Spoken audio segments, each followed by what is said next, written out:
Hey, good morning, everybody. How we doing? Good to have you here. Thanks for hanging out with us.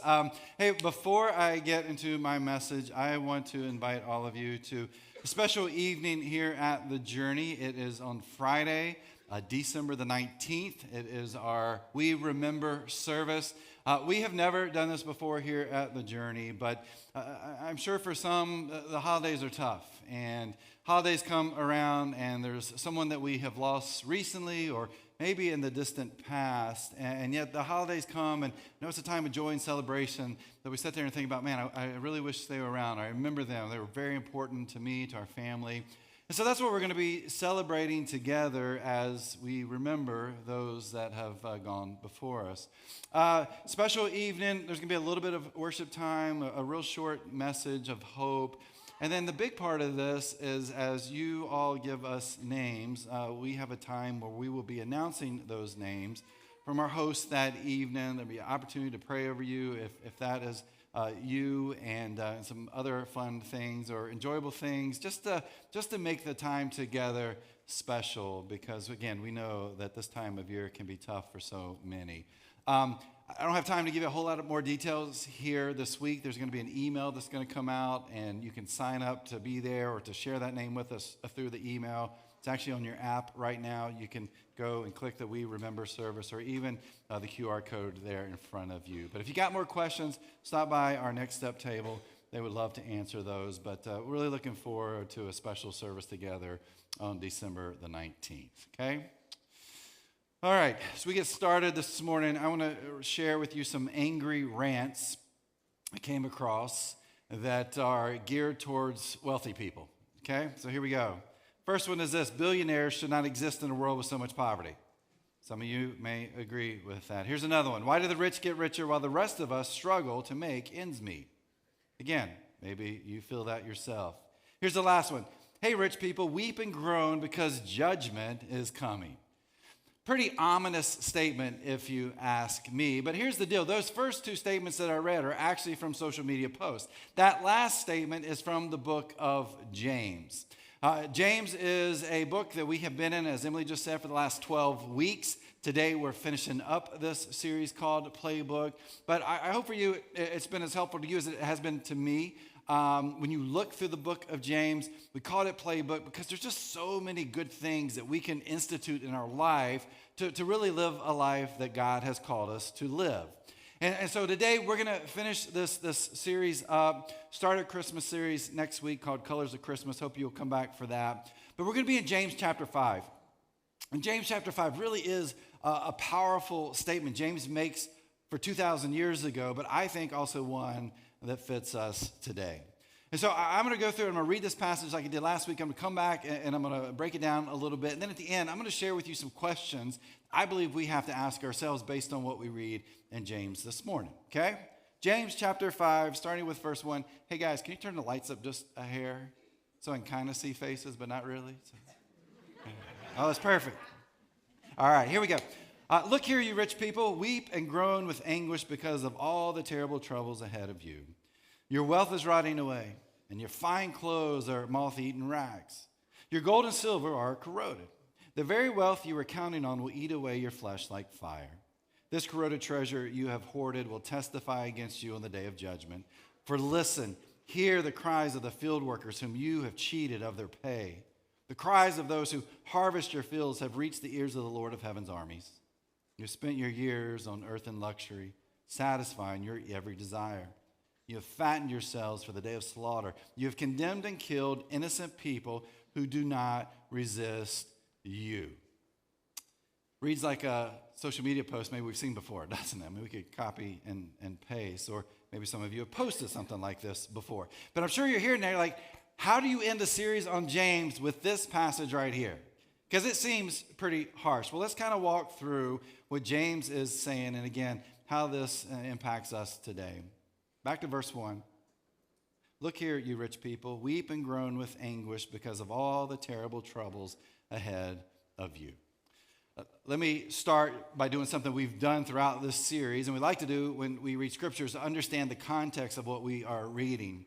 And so just as a reminder, there are this group of Jewish people who believe and know that Jesus is the Messiah, so they become followers of Jesus, so they become these Jewish Christians, meaning they still hold on to some of the Jewish traditions, but now they're fully following Jesus too.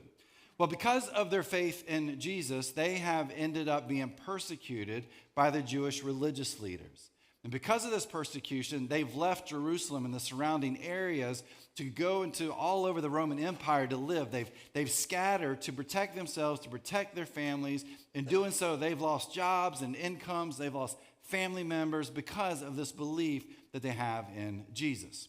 Now, one of the things we've been talking about throughout this series is that many of these Jewish Christians that have scattered from Jerusalem actually are very poor. They're living in poverty. Not abnormal in those days. In the Roman Empire, about 62% of the people who lived then lived in poverty. So you have a huge portion of these Jewish Christians who live in poverty. But like last week we talked about, some of them are business owners. And we got to think, based on some things we've read before, that a few of them that were attending some of these house churches that have been scattered all over the place, that they are also wealthy. Now, with that kind of in mind, and what we read here in James chapter 5, verse 1, if we go back to what we talked about 2 weeks ago, we read James chapter 1, verse 9, and James said, believers who are poor have something to boast about, for God has honored them. You have to imagine that the people that James is writing to, again, his audience is probably overwhelmingly living in the realm of poverty. Like chapter 5, verse 1 probably elicited a few smiles, didn't it? Like, oh, he is getting on to these rich people. Who are these rich people? They were rich landowners at that time, and they were causing issues for the poor. Now, if you look at that passage there in chapter 1, verse 1, James uses some language that the poor would have been very familiar with. Weeping, anguish, troubles. These were all things the poor have been facing their whole life, right? And now here's James, who's really changing the tone of what's going on here. And he's really saying, hey, for you that are economically poor, like, you're okay. That what you're experiencing isn't what God intends. But what the rich will experience is really what you're going through right now, what you feel through the weeping and anguish and troubles. And so James really sets the tone for the rest of this passage from here in verse 1. Well, what does he say after that? Look at verse 2. He says, your wealth is rotting away, and your fine clothes are moth-eaten rags. Your gold and silver are corroded. The very wealth you were counting on will eat away your flesh like fire. This corroded treasure you have hoarded will testify against you on the day of judgment. James, actually, these next few verses gives 3 warnings to the rich people that he is directing this toward. Here's the first warning. It comes from these 2 verses. Worldly goods are worthless. In ancient world, wealth primarily came in 3 forms. It came in food, expensive clothing, and precious metals. And if you read this, James actually hits all 3 of these, right? He talks about food, he talks about the rotting, he talks about moths eating your clothes, and then he talks about these precious metals corroding. And so here's James saying, everything that you have, right? Everything that you're banking on in life, again, towards these rich people, he's like, it's all temporary. Kind of like last week. We're talking about life being a vapor, that it comes and goes. And James is like, yeah, the stuff you have it, but it goes. You don't get to take it with you. It doesn't last.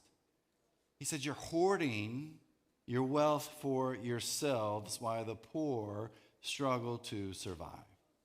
And so the very first warning that James gives is that worldly wealth is worthless.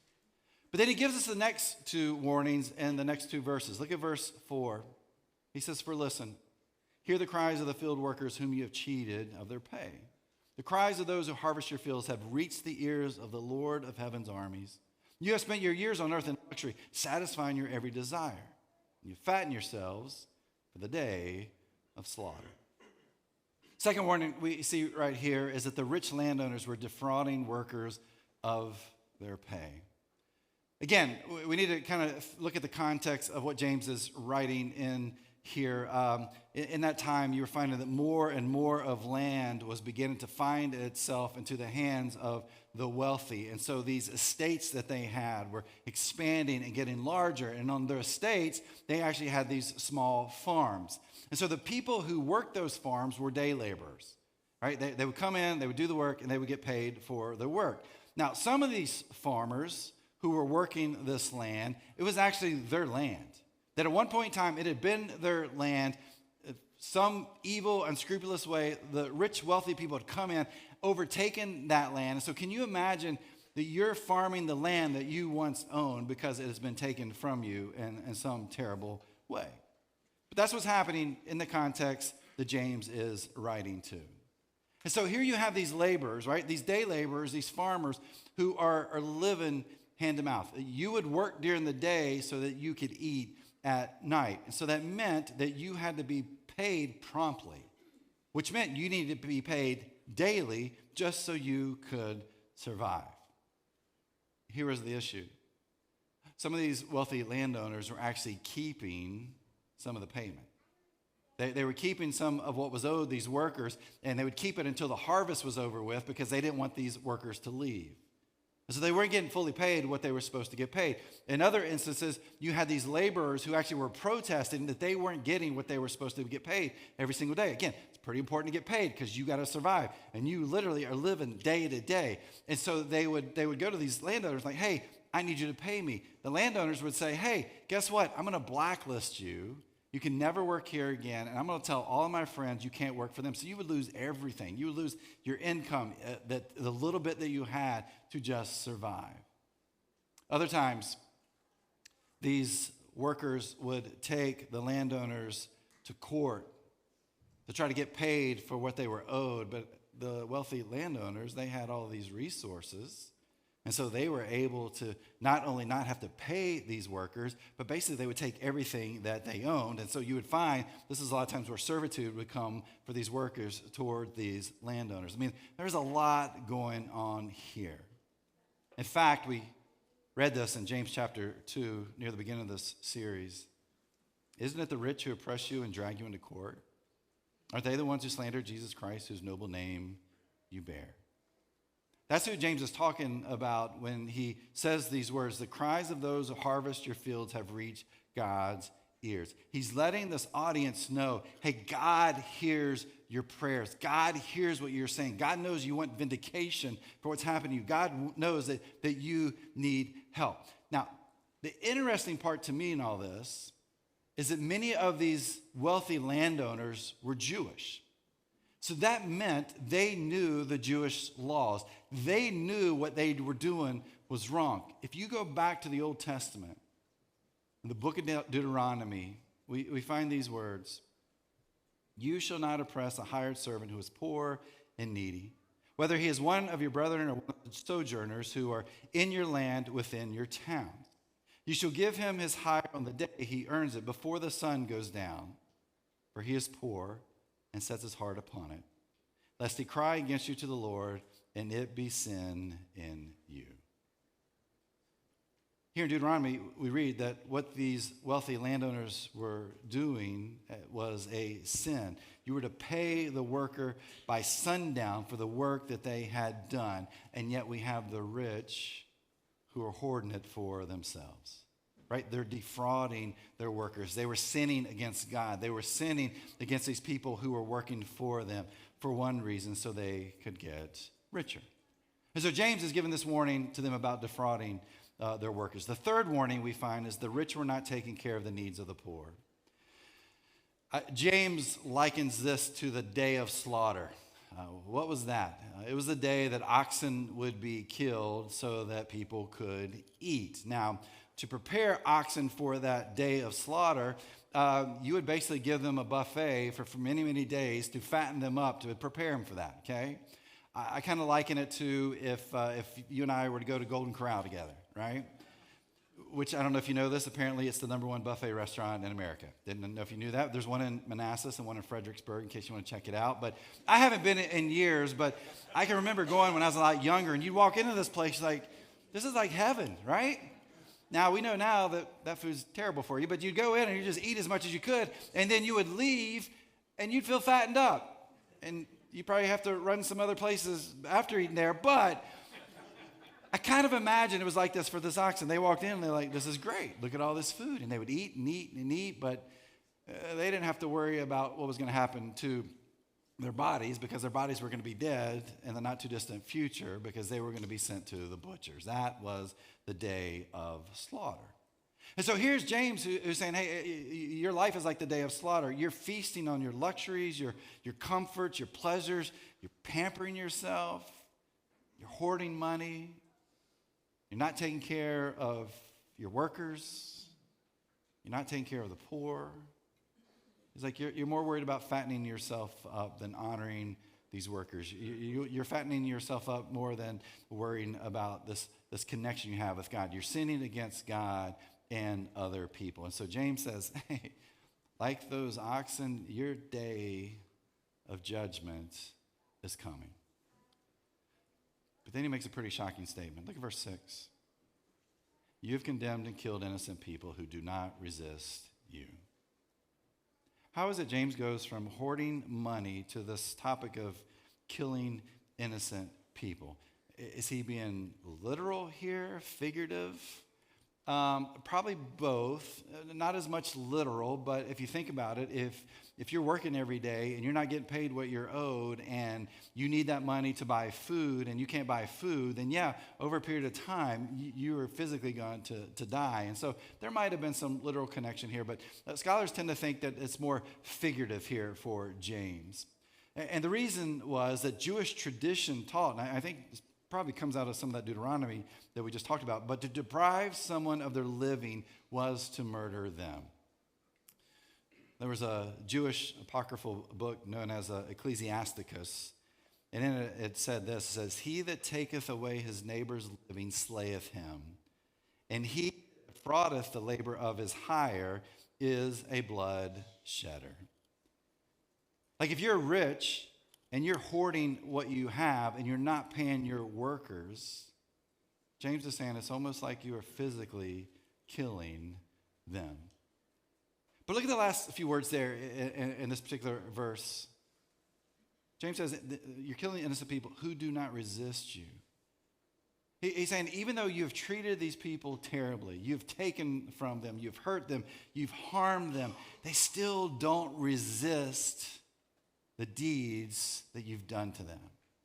Now, it could be fear, right? It could be fear. They could be fearful that they're going to lose their income. They're going to lose their job. They're going to lose everything that they need to survive and live. And some of that's based on what I talked about a little bit earlier. Or more than likely, the reason they weren't resisting was because of their faith. We read James 4 in the series, and James writes, humble yourselves before the Lord. Like, so for them, it's like, okay, I know this is wrong. I know this isn't good, but I'm supposed to be a Christ follower. I'm going to humble myself before God. Or we could even jump to verse 7. James says, be patient as you wait for the Lord's return. So even as they're going through this, James is like, hey, be patient. God's going to come. Judgment will come their way. But as we've been talking throughout this series, the reason they have this faith is because of what's been implanted in them, what's in their hearts, that when they became followers of Christ, God's Spirit began to live in them. And because they had the Spirit of God in them, they were able to resist and not complain because of their incredible faith.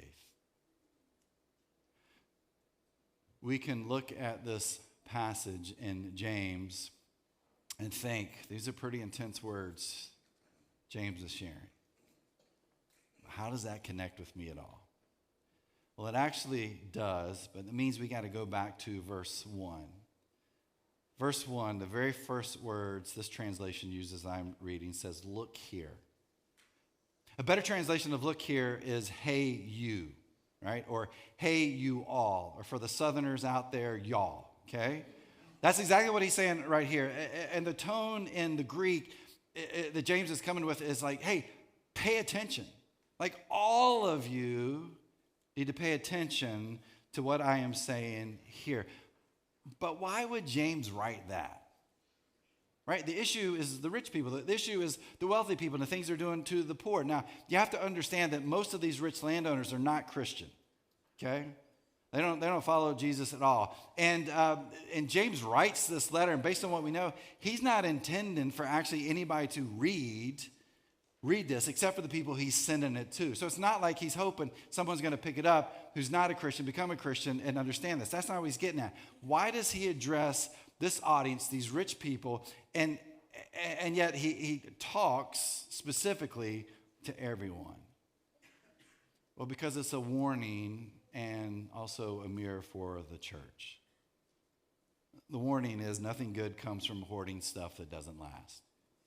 Right? That's what he's talking about in here, that hoarding stuff doesn't help you. It's just going to be here today, gone tomorrow. Nothing good comes from that. But the mirror piece is, he's saying, look in the mirror. Don't be like the rich. He says, don't envy the rich. Don't imitate the rich. Don't be oppressors like the rich. Be transformed by what's been planted in you, because God's Spirit is inside of you. And so he gives this warning and he gives this mirror, right, for us as the church to look at, to understand, and to live our own lives in the way James has been thinking about, been saying about in this whole series. But what is it James wants us to learn? Well, I'm going to give you 3 questions that I believe all of us have to ask ourselves when it comes to what James says here in James 5. Here's question number 1. How do you view money? How do you view money? Now, in James's day, money was status. It meant you were someone. It gave you honor. You get the best seats or whatever events were taking going on, or even when you go to someone's house. So again, wealth meant you were someone. I don't think we're any different today. That we think about wealth, or money makes us someone. We see it as a status symbol. People give honor oftentimes to people who have money. Again, maybe even the best seats. Now, we might be saying to ourselves, but that's not me. I don't have a lot of wealth. Well, we may have a home, or we have our cars, or the vacations we take. Like we look at wealth and think, wealth makes me someone. But we got to be reminded of a teaching Jesus gave. We've used it a couple times within the series. It comes out of Matthew chapter 6. Jesus says, wherever your treasure is, there the desires of your heart will also be. So how we view money reflects, like a mirror, what's in our hearts. There's a great example of this in Jesus' life. He's having dinner one day with his disciples. They are at the house of Simon. Jesus had actually healed Simon of leprosy before this. So they're sitting there, they're having this dinner. This lady comes in. She has this beautiful jar, and a very expensive jar of perfume. She goes over to Jesus. She anoints his head with this perfume. Well, in Matthew, we read the story, and the disciples are indignant, is what Matthew says. They're very upset. They look at Jesus like, Jesus, we could have taken that perfume, we could have sold it, and we could have given that money to the poor. Well, Jesus begins to talk about, hey, I'm going to let you know, this foreshadows what's going to happen to me. I'm not going to be here much longer. This is foreshadowing my death that is coming. It's right then and there. We read these words in Matthew 26. As soon as Jesus says that, we read this. Then Judas Iscariot, one of the 12 disciples, went to the leading priest and asked, how much will you pay me to betray Jesus to you? Where was Judas' heart? His heart with money, right? His love of money led him to betray Jesus.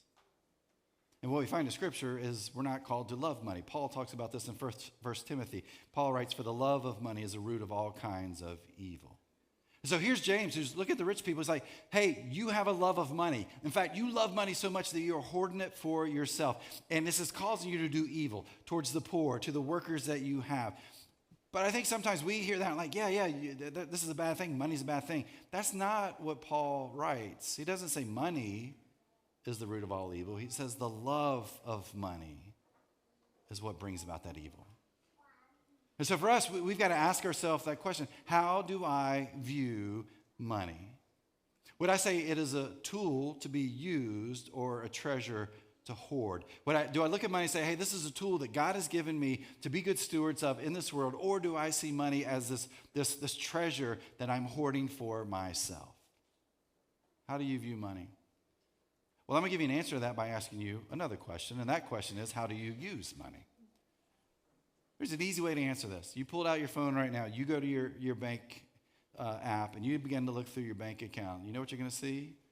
You're going to see how you view money through it. Now, hopefully you see that you're paying your bills on time, that you're buying groceries, you're putting gas in your car, you've got a place to stay. There's the needs that we have. And if we look at our bank statement, we're like, yeah, here's all the needs that I'm taking care of. But if you want to know how you really view money, look at outside those needs. Where are you spending your money? What do you see? Bigger vacations, better toys, more expensive cars? Start looking at the stores that pop up. If you're like Joel, our associate pastor at Starbucks, because he loves pumpkin spice lattes, and he just wants you to buy as many of those as you can for him. Or maybe it's DraftKings bets. You see DraftKings keep popping up and populating on your account. Or nights at the bar or the club, if people still club. I don't know if people club anymore. But anyway, like you start to see pretty quickly where your heart is. You begin to see pretty quickly not how you view money through how you use it. And it could be through comfort and for entertainment and upgrades and status, but hopefully even more so for things like generosity.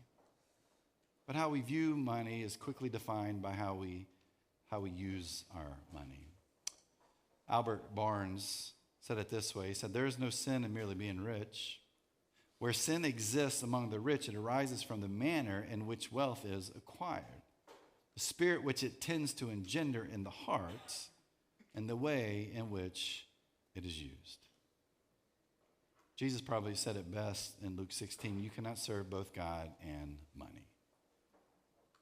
How we use our money reflects what's in our heart. It reflects who is the boss in our life. And we can see pretty quickly if it is God or if we have in our heart money. And if it's God, it's a tool we use. If it's money, then we probably hoard that treasure for ourselves. How do you view money? Well, to answer that, ask yourself, how do you use money? And then I would say this last question is so important too. What do you do with your money? You may be thinking, well, aren't those two the same? No, it's not. Because we look at this passage here, James isn't telling us don't save. He's not saying don't enjoy life and have a good time and do some fun things. He's not saying don't plan for the future. That's not what James is saying at all. His point is don't let money blind you to the world around you. Don't let money blind you of the needs you see, because money has the power to do two things. Money has the power to harm, and money has the power to heal. If you think about the power it has to harm, maybe instead of saving it and investing it, paying our bills, paying off our debts, taking care of our needs, it has the power to harm because all we do, again, we hoard it for ourselves. And the longer we do that, it begins to change who we are inside. And oftentimes, it'll begin to become the thing that fuels the addictions that we have or creates in us these selfish behaviors. Or again, over time, it really begins to deepen the greed that is down inside of us. And those are bad enough, right? But oftentimes, what does that lead to? Well, it leads to brokenness. It leads to spiritual brokenness for us. It leads to internal brokenness for us, maybe mental brokenness for us. It definitely leads to relational brokenness. How many marriages do you know are broken because of someone trying to hoard what they have, or families destroyed, or relationships are over with? Because money does have the power to harm when it is the thing that is planted in our hearts. But it also has the power to heal. Because we do good things like pay our bills, get out of debt, take care of our needs. But beyond that, we can use it to bless others. We can use it to be generous with. It's a great example of this. Thanksgiving baskets. We're like, hey, help us out. We want to make sure that we're doing a big, bringing in Thanksgiving baskets to make a difference in the lives of people who need a little extra during this holiday season. And you guys were amazing. 176 baskets were filled, And those are going to Koinonia, which is a local organization we work closely with, and then Springfield Resource Center, which is over at Springfield Garden Apartments. And again, another group that we work closely with. To me, that's incredible. 176 Thanksgiving baskets. So people this week are going to have Thanksgiving because of your generosity. But you didn't stop there. You gave $850 in grocery store gift cards that are going to help even more families during this time of year. And I think even the even cooler part, 5 families here at The Journey were given baskets too, so they could have an amazing Thanksgiving. So money has the power to heal. This is what Emily was talking about a little bit ago. We had the Christmas trees out there. Grab those. We put a bunch out there first service. They were all taken. We had to find more to throw out there. So there's more out there for that. Like, this is a generous church, man. You guys, when we say jump in and do this, you do it over and over and over again. Because I think you understand that money has the power to heal. J.A. Mortier, in his commentary on James, says, James teaches all of us, in respect to whatever resources, however small, God has entrusted to us. By exposing such glaring abuses, he teaches us how we ought to use our wealth as an adjunct to a humble walk with God. We're not called to hoard our treasures, because when we hoard what we have, we harm. But if our lives are different, if God's Spirit is living in us, then we'll want to walk humbly with God, and we'll use what we have as a tool to make a difference in the world, a tool to heal through our generosity. And by the way, that's no matter how much or even how little we may have. If we walk through these questions and we ask them to ourselves and we can answer them honestly, then really we come out of that, it's like, so what do we do, right? How do we use this? How do we use what we have as a tool to heal? Let me give you real quickly 3 ideas that I think are practical you can take with you today. The first one is conduct a heart check.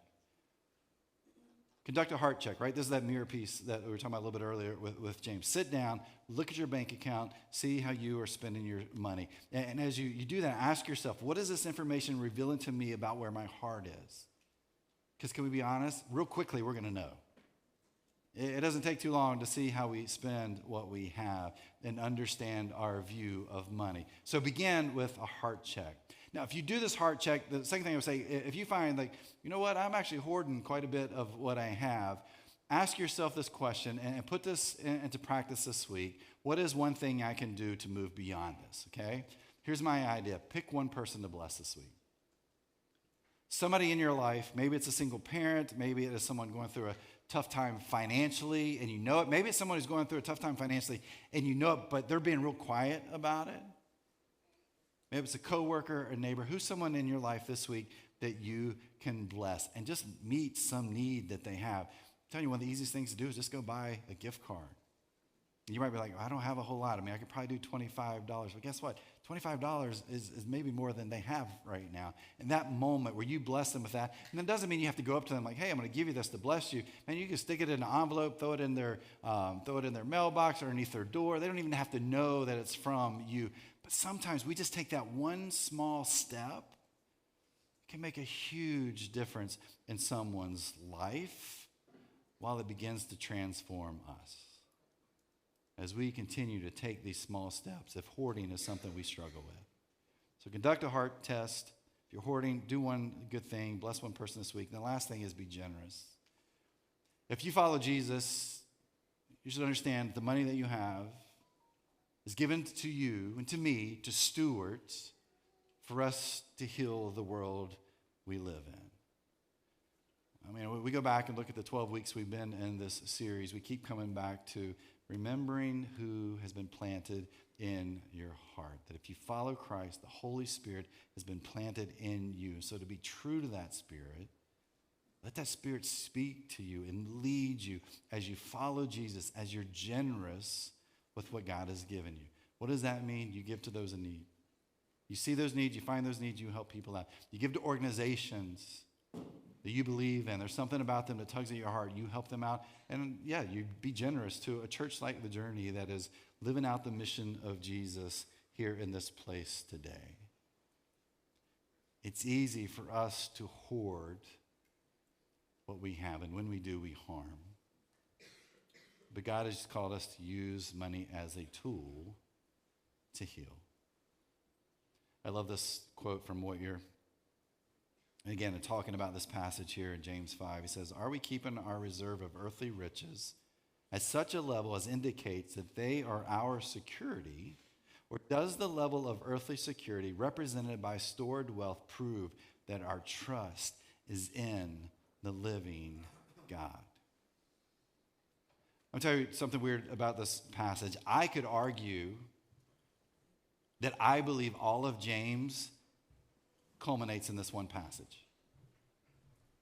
Because if you go back and you think about what we've looked through, and we've missed a few things. If you know the book of James, James talks about being humble. He talks about not showing favoritism and dealing with conflict and dealing with trials and watching what we say. And I say that because so often who we are, what we say, what we do, how we view life, how we view others, it comes from one place. It comes from what's inside of you and me. It's a reflection of our heart.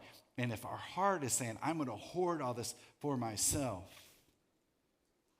God can't do a whole lot with that. But when we humble ourselves, we watch what we say, our hearts are changed because of what's been planted in us, God's Spirit. It will change everything about who we are. And when our life is focused on money, we will not be who God desires for us to be. When our life and our heart is focused on living because we have this trust in who God is and that God will take care of us, just like James talks about these poor workers and laborers, when that is in our heart because we believe God will lead us where God wants to take us, and God can use us in amazing ways in the world that we live in. That's what James is talking about. It's all about what's in our heart and who we trust in, who we are becoming, what's being reflected through the life we live. As we go into Thanksgiving this week, may we be grateful for what we have. As we go into this Christmas season, again, may we be grateful for what we have. And may we be people that don't hoard to harm, but we see what God has given us as a tool to use to heal the world. And we can be grateful for that because God gave us a gift that gives us a chance to be healed. The gift of Jesus Christ.